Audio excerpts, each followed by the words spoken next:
Hey, Dr. Tang here, checking out the Arthas statue from Sideshow Collectibles.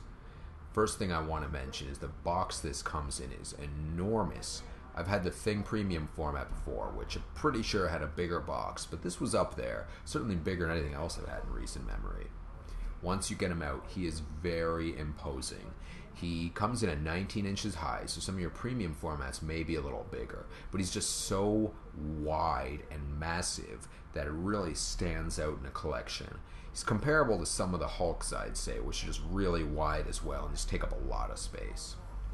Now, the thing I most enjoyed about this review and taking the photos and the video is just the incredible amount of detail. There is so much of it everywhere. Every single piece is weathered and cracked, just looking like he's been through all these brutal battles. You can just see all the little, like battle damaged areas, and it's nice because a lot of statues will just kind of cheap out on that and do the battle damage via paint more than they will in working it into the actual sculpt. So this is just top notch.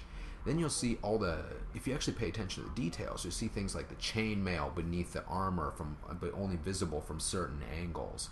All the different variations of skulls and armor, the fur, the just attention to detail is intense. When you're looking over the rest of the sculpt, you just notice how great of a design it is too. I might not be the biggest fan of some Blizzard games of late, but their designs just really knock it through the roof. There's really neat texture on the actual engraved areas of the armor, the way the cape flows and how it's just tattered and worn. Even like the armor on the legs and the helmet, just all superb. Fortunately, they did a really good job with the paint to match that, because this could have looked kind of cheeseball if they didn't.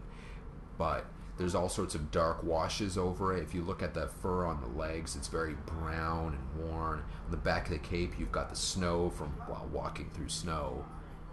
You've got like the highlighted, probably dry brushed areas on the armor to give the metallics just a really nice look to it.